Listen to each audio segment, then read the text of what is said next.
we're going to show here is using the retraction, using every part of the move in a basics. Ian Abernathy and Lawrence Kane both talk about there are no wasted movements in kata. Problem is, most people have never been shown what all the components of the basic movement can be used for. So we're going to just go through a couple right now to give you an idea. First one's going to be a head block. We're going to show it against both a linear punch and against a roundhouse punch. Most people don't realize that it can be used either way. The key is have faith in the technique, and the technique will work. Okay? So the first one is going to be against a linear punch. Punch this hand here. What you're doing is coming across here to redirect the attack as you step slightly offline, executing the head block to jack the person up, then follow in with another technique. The whole idea on this is, if you look, or at least the way Goju does their head blocks, when you're doing them in sequence, this hand drops here, this one crosses and comes up.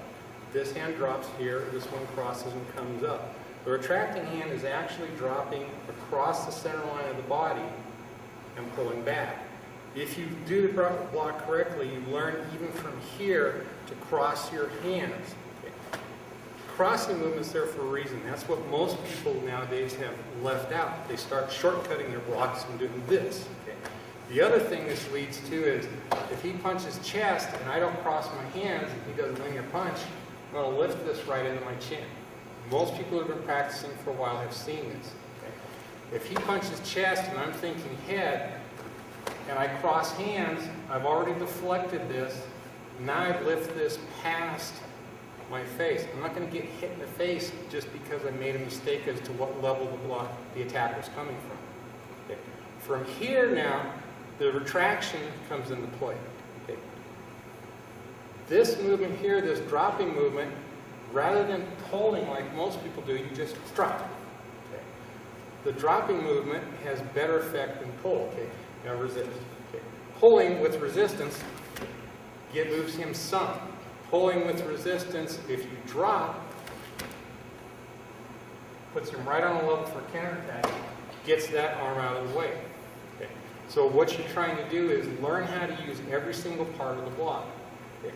Now, he comes in with the head attack. This side, so they can see. This time he comes in with the head attack. There's the crossing position. Okay. Most kata in Goju, you step in. You're stepping in here because you're lifting his entire body with the head block. Okay. This is now an attack, it's not a block. Okay. So you wind up using every single part of it. The retraction gets used even from that point, the retraction after the block, because as he punches here, I drop his shoulder and line him up for a shot. Now the traction in the kata comes all the way back to here. That's to teach the principle, not to pull back here every time, but to teach the principle of drop and pull. Okay. Get these muscles engaged, so even if I wind up coming down here on him, I can drop and pull into here. Okay. Even if he's set and gets set in a really good stance and tries to resist, if I drop and pull, I'm pulling him along two different directions at the same time. If all I do is try and pull him, and he resists on one line, okay, this is what happens. Yeah, I move him a little bit, but not very much. You learn to do this on two different directions, two different axes, two different planes, everyone will think at once. Even set up like this, you still makes it very easy to take him off of his feet, to put him in a position where he can't do anything at that point. In this case, I'm almost in a classical retraction. Okay. So it does allow you to do this, and as he's coming down, just like a punch, as you retract, you hit.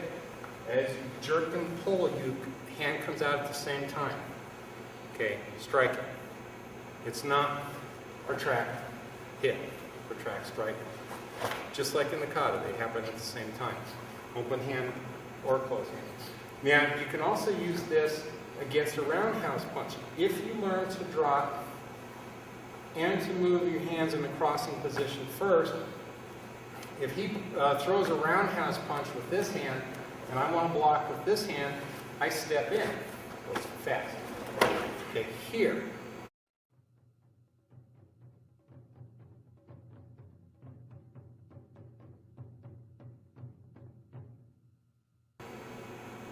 So what happens is, during that slight jar of his body, I now retract. When I retract, I've done the exact same thing to him. Before he can reset, as I retract, I hit him again. Okay. So what you wind up with is shocking the body slightly by stepping into it, sometimes more than slightly, okay, and then drop. This movement here, if I want to, I can pull back slightly just to keep him from recovering as I drive into him. So that's if he's using that hand. Now, let's say he's going to attack with this hand, and I move in this direction instead, and instead of blocking with this hand, I'm thinking this hand. So what happens is, you buy enough time stepping in, this is the crossing hand here. The blocking arm becomes an attack. So what you wind up with here is all in one movement.